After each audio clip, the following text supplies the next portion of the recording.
गवाही दे रही है कि देखिए कितनी गोलियों के निशान, ओरिजिनल ये गोलियों के निशान है। आप लोग को बता दूं, ये देखिए कितना भी है, ये तोप गोले, ये जितनी भी निशान आपको दिख रहे हैं, ये जो आप गेट देख रहे हैं, इस गेट को मिट्टी से बंद कर दिया गया था। ये देखिए कितना हैवी गेट है, और इस गेट को मिट्टी से बंद करने के बाद इसमें 18 पाउंडर की जो तोपें होती थी उस टाइम पे, जो पावरफुल तोपें होती थी, उसको यहाँ पे लगा दिया गया था। लेकिन फिर भी क्रांतिकारियों ने इसको इस तरह से धोया कि इसके जो जिम्मेदारी जो इसमें दी गई थी, अलेक्जेंडर नाम के एक लेफ्टिनेंट थे, उनकी इसमें मौत हुई थी। लेकिन उस टाइम पे हर वक्त यहाँ पे मौत का खतरा मंडराया करता था। यहाँ की जो फैमिलीज़ थी, ब्रिटिश फैमिलीज़ थी, सोल्जर्स की फैमिलीज़ थी, वो हर टाइम एक डर के साये में जी रही थी, क्योंकि ये पूरा 5 महीने के लिए सीज कर दिया गया था। चारों तरफ से हर तरफ गोलियों की आवाज़ और चीखों की आवाज़ सुनाई देती थी। ये जो आप देख रहे हैं, ये छत वत हट गई है इसकी, और यहाँ पे आप कई तरह के यहाँ पे खोपचे कोने बन चुके हैं, जो कि आज के कपल इस जगह को इस्तेमाल करते हैं, यहाँ पे जाते हैं, अपना प्राइवेट टाइम स्पेंड करते हैं। तो आप देख सकते हैं कि क्रांतिकारियों ने क्या सोच के आज़ादी दिलाई होगी उस टाइम इंडिया को, और यहाँ पे क्या हाल बना दिया है आज के लोगों ने। बताइए, टाइम पास की जगह बना ली इसको। तो ओए!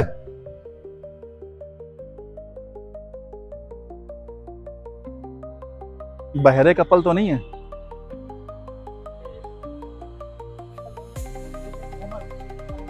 और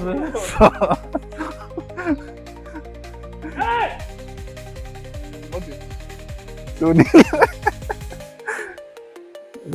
मर तो नहीं गए, लेकिन इतने में तो दिक्कत तो होनी चाहिए ना। कर तो रहे नहीं है, लेटे ही तो हैं। बस कर, पूरा बनाता एकदम आगे। क्लियर आ रहा है? मान ना दे लाठी वाठी जाके। इतनी औकात नहीं, यहीं से है कर रहे, वहां जाके भैया क्या ये बोलेगा।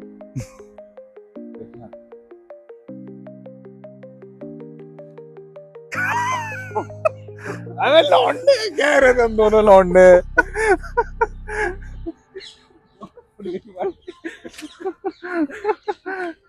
अबे मैंने स्टार्टिंग में आपको बताया था कि ये हॉन्टेड सोसाइटी के नाम से भी इसको जानते हैं। हॉन्टेड इसलिए कि एक दो बार कुछ लोग यहाँ पे रात में आए हैं विजिट पे। रात में विजिट जब उन लोगों ने किया, तो यहाँ पे मतलब उनको उस टाइम की जो जंगे आज़ादी के टाइम पे जो चीखें थी यहाँ के ब्रिटिश नागरिकों की, वो चीखें उनको सुनाई दी, और मतलब बच्चों की आवाज़ें, और इंग्लिश में जो कराहने की आवाज़ होती है, इंग्लिश में लोग हेल्प मांग रहे हैं, चीख। अच्छा, मैं आपको बता दूं, आपको लग रहा होगा कि ये बिल्डिंग मतलब इसमें कैसे गेट वेट दीवार वगैरह छत नहीं है। तो आपको बता दूं कि ये जो बिल्डिंग है, ये बहुत ही खूबसूरत बिल्डिंग हुआ करती थी, लेकिन इस पे जो अटैक हुआ है, इतनी बुरी तरीके से इस पे जो अटैक हुआ, इस वजह से इसकी छत वगैरह डैमेज हो गई थी, दीवारें इसकी डैमेज हो गई थी, गेट वगैरह डैमेज हो गए थे। मगर इसको कंजर्वेट करके उसको इसी हिसाब से रखा गया। अस्सलाम वालेकुम दोस्तों, आदाब आप सभी का। मेरा नाम है शानवाज़ और आप मेरे चैनल पे हैं टूर विद शानवाज़। आज हम लखनऊ की एक ऐसी जगह पे खड़े हैं जो हिस्टोरिकल भी है और थोड़ी सी हॉन्टेड भी है। हॉन्टेड क्यों है ये भी मैं आपको बताऊंगा। और कहा जाता है कि लखनऊ सिर्फ तहज़ीब और खाने के लिए फेमस है, लेकिन ये हकीकत नहीं है। हकीकत ये भी है एक लखनऊ की कि जो लखनऊ है उसने जंगे आज़ादी में भी अपना बहुत अहम किरदार निभाया था, जो कि आप इस वीडियो में जानेंगे कैसे कैसे हुआ था। आप जो मेरे पीछे बिल्डिंग देख रहे हैं, ये ब्रिटिश रेजिडेंसी है, और इसमें आज भी जंगे आज़ादी की जो गोलियों के निशान हैं, वो आज भी वैसे के वैसे ही ज़िंदा हैं। आज भी इंसान देखता है तो 1857 की क्रांति जो हुई थी, वो आज भी तरोताज़ा हो जाती है। तो चलिए आपको इस वीडियो में दिखाते हैं।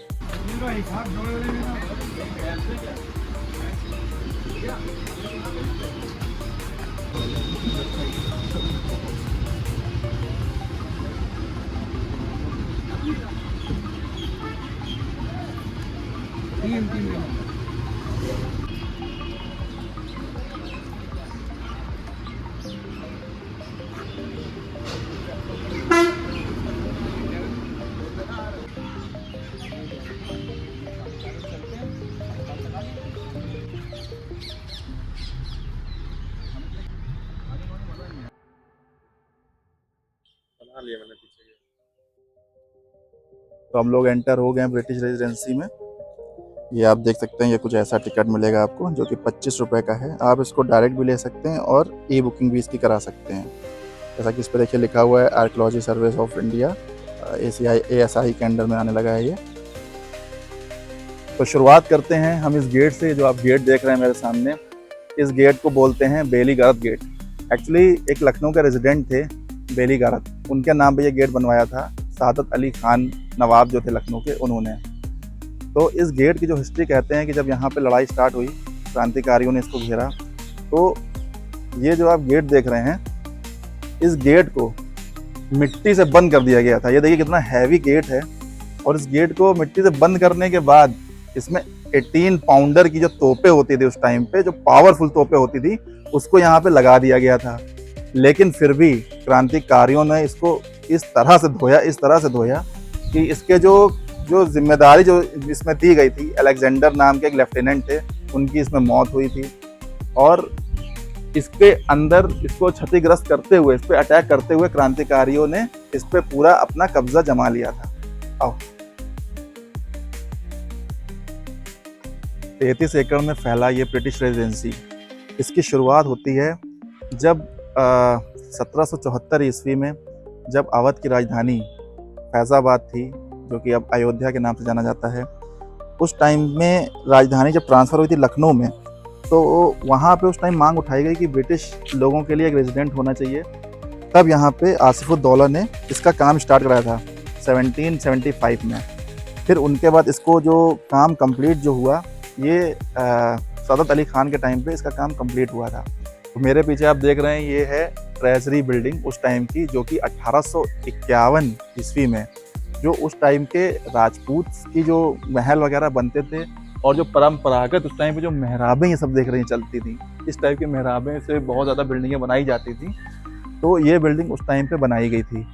और इस बिल्डिंग को यूज़ किया गया था कोषागार के रूप में। मतलब इसमें जो भी ट्रेजर, जो भी पैसे का मामला होता था, वो सब इसी में चलता था। लेकिन 1857 में जब लड़ाई स्टार्ट हुई, तो इसको इनफील्ड कारतूस की फैक्ट्री के अकॉर्डिंग इसको यूज़ में लाया गया। और इस पे आप देख सकते हैं, ये गवाही दे रही है कि देखिए कितनी गोलियों के निशान, ओरिजिनल ये गोलियों के निशान है। आप लोग को बता दूं, ये देखिए जितना भी है, ये तोप, गोले, ये जितनी भी निशान आपको दिख रहे हैं, ये ओरिजिनल गोलीबारी की निशानियां हैं, जो कि इंडियन क्रांतिकारियों ने, रिबेलियंस ने यहाँ पे अटैक किया था। ये सब देखिए, ये सब देख के आप सोच सकते हैं, महसूस कर सकते हैं उस टाइम पे क्या मंजर रहा होगा। अच्छा, मैं आपको बता दूं, आपको लग रहा होगा कि ये बिल्डिंग, मतलब इसमें कैसे गेट वेट, दीवार वगैरह, छत नहीं है। तो आपको बता दूं कि ये जो बिल्डिंग है, ये बहुत ही खूबसूरत बिल्डिंग हुआ करती थी। लेकिन इस पे जो अटैक हुआ है, इतनी बुरी तरीके से इस पे जो अटैक हुआ, इस वजह से इसकी छत वगैरह डैमेज हो गई थी, दीवारें इसकी डैमेज हो गई थी, गेट वगैरह डैमेज हो गए थे। मगर इसको कंजर्वेट करके उसको इसी हिसाब से रखा गया कि कम से कम इसमें रेनोवेशन भी नहीं कराया गया कि इसको रेनोवेट करके जो इसकी असली पहचान है उसको मिटा दिया जाए। तो आज भी जो है यहाँ पे गोलियों के निशान वगैरह सब वैसे ही वैसे जिंदा हैं। तो मेन गेट के पास आप देख रहे हैं, ये एटकिन पोस्ट है। एटकिन पोस्ट के बारे में अगर आपको बताऊं, ईस्ट इंडिया कंपनी की 13वीं नेटिव इन्फेंट्री में काम करने वाले जो इंडियन सोल्जर्स थे, उनके लिए ये एक रेजिडेंट के रूप में ये बिल्डिंग एक बनाई गई थी। यहाँ पे जितने भी इंडियन सोल्जर उस टाइम पे हैं, वो यहाँ पे रहेंगे। और इसका जो इसको नेतृत्व जो इसको कर रहे थे, वो एटकिन कर रहे थे, इसलिए यहाँ का एटकिन पोस्ट इसका नाम पड़ा। और ये बहुत महत्वपूर्ण बिल्डिंग उस टाइम पे हुआ करती थी, क्योंकि जो भी यहाँ का डिफेंस होता था, वो यहीं से सारा कंट्रोल होता था, इस बिल्डिंग से। लेकिन वही रिबेलियन इतना ज़्यादा हावी हुए कि इस बिल्डिंग को भी क्षतिग्रस्त कर डाला था। तो मेरे पीछे जो आप बिल्डिंग देख रहे हैं, ये यहाँ की शायद सबसे अनोखी और खूबसूरत बिल्डिंग थी। अनोखी बिल्डिंग क्यों कह सकते हैं, और ये खूबसूरत तो है ही, अनोखी क्यों है इसको मैं बताता हूँ। असल में ये उस टाइम के जो सर्जन थे यहाँ पे, डॉक्टर फेरर, उनकी बिल्डिंग थी। अब अनोखी इसलिए है क्योंकि आप उस साइड देखिए, आप एक बार, वो शहर का एरिया लगता है। उधर से अगर आप इस बिल्डिंग को देखेंगे तो ये 2 फ्लोर की बिल्डिंग दिखाई देती है।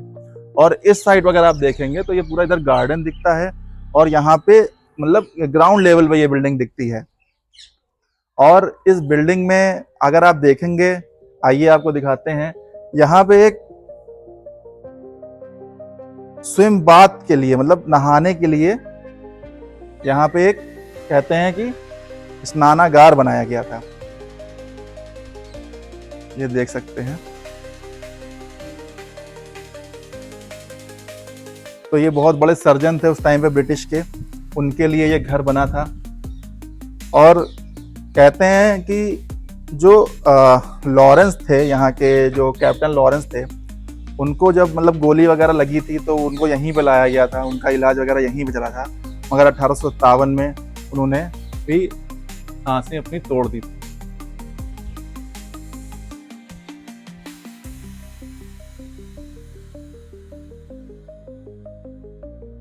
ये देखिए, दिखाओ।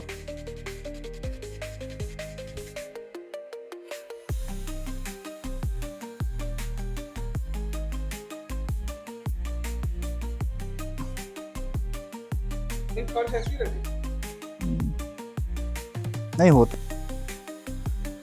तो इस एरिया की जो सबसे लग्जरी बिल्डिंग कही जाती है वो यही कही जाती है जिसमें इस टाइम मैं खड़ा हूँ। आइए बताता हूँ ऐसा क्यों है। इसमें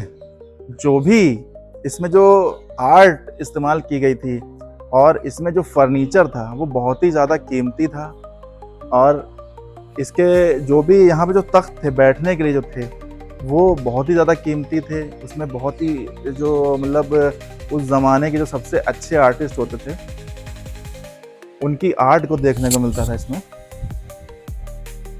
और ये 2 फ्लोर की बिल्डिंग हुआ करती थी उस टाइम पे। ये देखिए,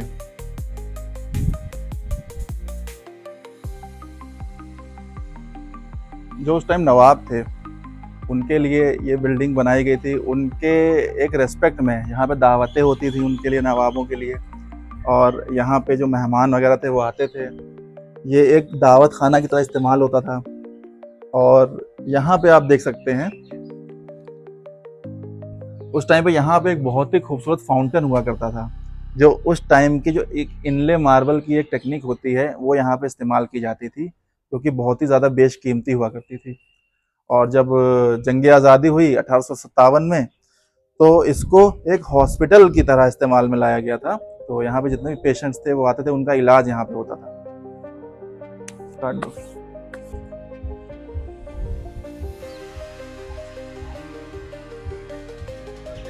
ये जो आप देख रहे हैं ये छत वत हट गई है इसकी, और यहाँ पे आप कई तरह के यहाँ पे खोपचे कोने बन चुके हैं, जो कि आज के कपल इस जगह को इस्तेमाल करते हैं, यहाँ पे जाते हैं, अपना प्राइवेट टाइम स्पेंड करते हैं।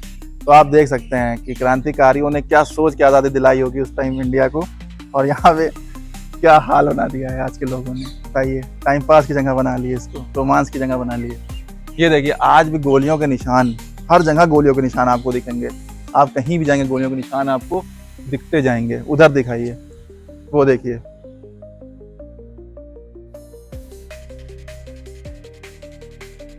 मतलब क्रांतिकारियों ने जब गोलीबारी चालू करी तो अंधाधुंध तरीके से चालू करी। उन्होंने कुछ नहीं देखा कि हॉस्पिटल क्या है, दावत खाना क्या है, और लॉरेंस का घर कौन सा है, डॉक्टर सर्जन का, कुछ नहीं देखा। उन्होंने बस धुआंधार गोलीबारी चालू रखी।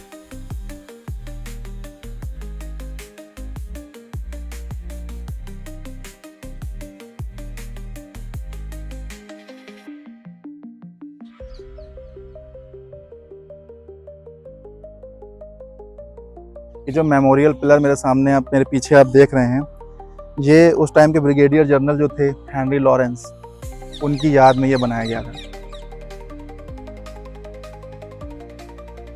ये आप देख सकते हैं, ये जीसस क्राइस्ट का इसमें जो नक्काशी की गई है बहुत ही ज़्यादा खूबसूरत है। खूबसूरत तरीके से इसको जो है इसमें चिन्हित किया गया है। मेरे पीछे आप जो तोप देख रहे हैं ये उस टाइम पे इस्तेमाल में लाई गई थी जब क्रांतिकारी इसको इसके ऊपर चारों तरफ से घेर के इस पर अटैक कर रहे थे। ये ओरिजिनल तोप है, अब ये एक प्रदर्शनी के रूप में यहाँ पे रखी गई है। तो मेरे पीछे देख रहे हैं 1857 के ज़माने की म्यूज़ियम, मेमोरियल म्यूज़ियम रेजिडेंसी, जो यहाँ के मेमोरियल म्यूज़ियम है वो बनाया गया था। इसको अटल बिहारी की सरकार में बीजेपी के जो गवर्नमेंट थी उस टाइम पे, अटल बिहारी की, उस टाइम पे ये बनाया गया था। इसके अंदर कहते हैं कि उस टाइम पे जो क्रॉकरी यूज़ होती थी या जो चिलम, सिगार वगैरह यूज़ होता था, उसका इसके अंदर मतलब ओरिजिनल आज भी रखे हुए हैं। जो तोप में गोले यूज़ होते थे वो गोले भी आज भी वैसे ही कंजर्वेट करके रखे हुए हैं। और इसमें अंदर की जो ये भी इसकी भी हिस्ट्री है, उससे रिलेटेड काफ़ी सारी चीज़ें हैं। तो हम लोग चल के इसके अंदर देखते हैं कि वाकई में इसके अंदर क्या क्या है।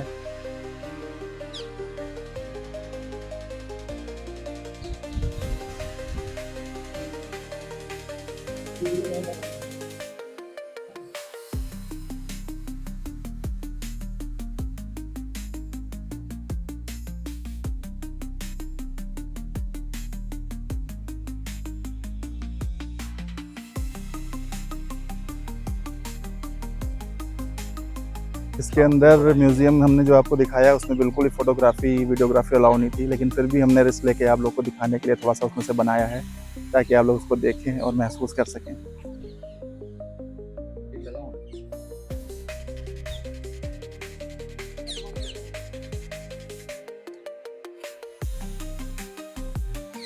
ये उस टाइम का किचन हुआ करता था।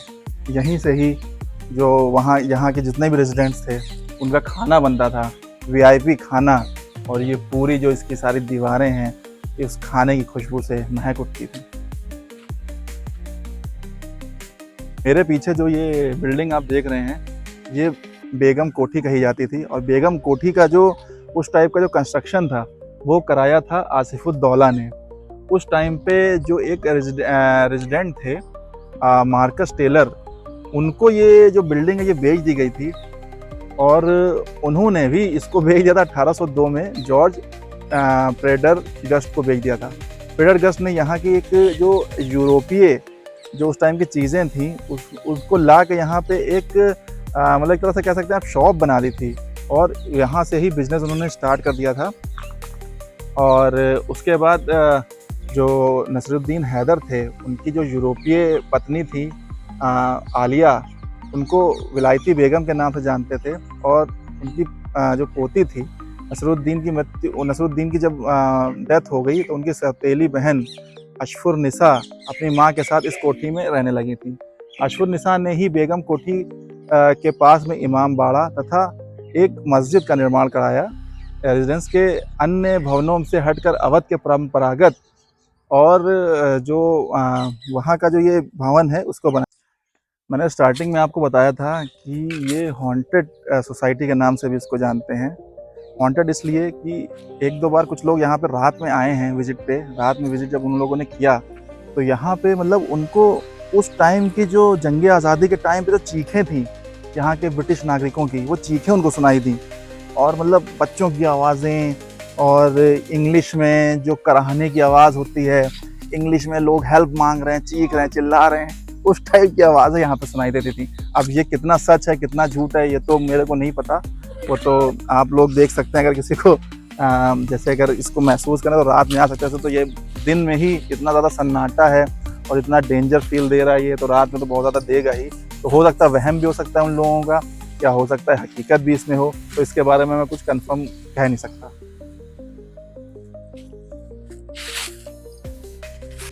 तो ये देखिए, मतलब ये रेजिडेंसी आप घूमते रहेंगे और आपका मन नहीं भरेगा। इतना पीसफुल माहौल यहाँ पे, इतनी सारी ग्रीनरी, इतना खूबसूरत नज़ारा, इतना खूबसूरत माहौल। मतलब उस टाइम पे वाकई में जो यहाँ पे लोग रहते थे उनके लिए ये एक किसी जन्नत से कम नहीं था। सोचिए सुबह सुबह उठ के मॉर्निंग वॉक, और यहाँ पे चिड़ियों की चहचहाहट आ रही है, पंछी जैसे कि अभी भी आप सुन सकते हैं। उस टाइम भी यहाँ पे ऐसे ही नज़ारा रहता था, ऐसे ही माहौल रहता था।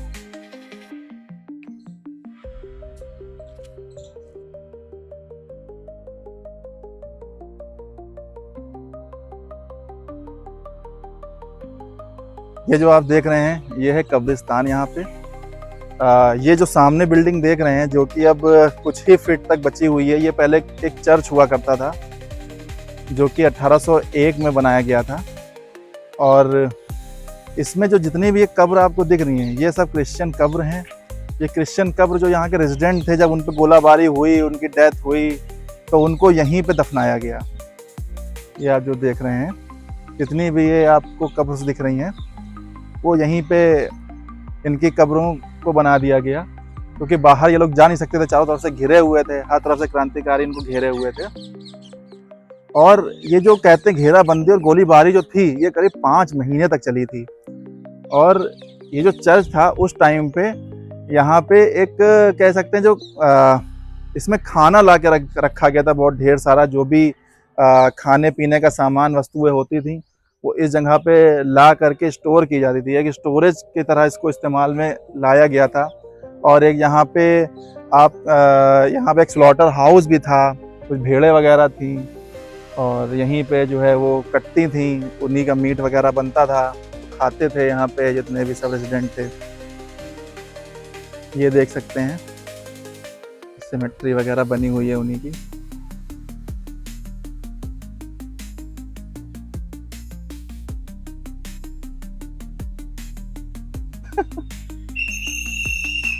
ओए!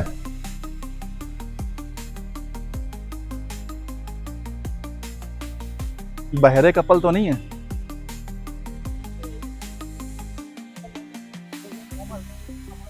और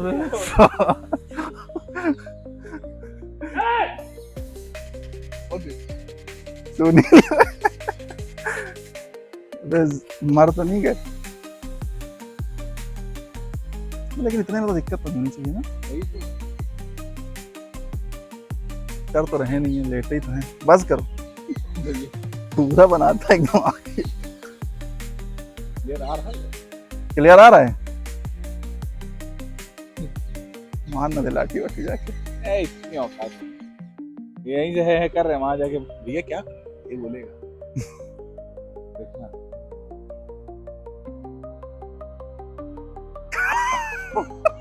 अरे लौंडे कह रहे तुम दोनों लौंडे।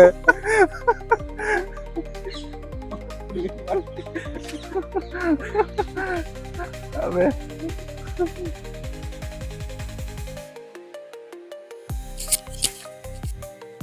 तो ये था यहाँ का ब्रिटिश रेजिडेंसी। ये मैंने आपको दिखाया। ये आज भले ही एकदम खामोश है, लेकिन उस टाइम पे हर वक्त यहाँ पे मौत का ख़तरा मंडराया करता था। यहाँ की जो फैमिलीज़ थी, ब्रिटिश फैमिलीज़ थी, सोल्जर्स की फैमिलीज़ थी, वो हर टाइम एक डर के साए में जी रही थी, क्योंकि ये पूरा 5 महीने के लिए सीज़ कर दिया गया था। चारों तरफ से हर तरफ गोलियों की आवाज़ और चीखों की आवाज़ सुनाई देती थी। ये मंज़र ऐसे ही जनरेट नहीं हुआ था, ये बहुत टाइम तक अंग्रेज़ों के द्वारा जो इंडियंस को परेशान किया गया, उन पे जुल्म किया गया, उनको ग़ुलाम बनाया गया, उसके बाद जो अंदर का गुस्सा था वो निकल के सामने आया था। उसकी वजह से ये रिबेलियन स्टार्ट हुआ। और इसमें जो सबसे महत्वपूर्ण नाम था 2 लोगों का, एक था बेगम हज़रत महल, जो कि इंडिया के साइड से लीड कर रही थी रिबेलियन ग्रुप को, और दूसरा नाम था हेनरी लॉरेंस का। हेनरी लॉरेंस जो थे वो इस ग्रुप को लीड कर रहे थे, जो कि ब्रिटिश का ग्रुप था, ब्रिटिश सोल्जर्स का ग्रुप था, उसको लीड कर रहे थे। तो यहाँ पे हेनरी लॉरेंस को गोली लगी थी, वो घायल हुए थे और उनके कुछ टाइम के बाद मृत्यु हो गई थी। बेगम हज़रत महल जो थी, उन्होंने हर टाइम जो रिबेलियंस थे उनका हौसला बना के रखा, और उनको यहाँ तक भी बोला गया कि आप हमला मत करो, हम आपको बहुत सारा पैसा देंगे और हम एक गुजारा भत्ता देंगे, सब कुछ देंगे, लेकिन उन्होंने उसको रिजेक्ट कर दिया था। उन्होंने उसको डिसरिस्पेक्ट माना, इस वजह से उन्होंने उसको अपनाने से मना कर दिया था। तो दोस्तों, ये थी एक लखनऊ की अनसुनी हिस्ट्री, क्योंकि लखनऊ सिर्फ कबाब और नवाब के लिए फेमस नहीं है, ये क्रांतिकारियों का शहर भी है और 1857 में एक अहम भूमिका भी निभाता है, और ये शहीदों की नगरी भी कहलाता है। Thank you. चलो दोस्तों, अगर आपको ये वीडियो मेरी पसंद आई हो तो चैनल को सब्सक्राइब कर दीजिएगा और अपने दोस्तों के साथ, रिलेटिव्स के साथ इसको शेयर कर दीजिएगा।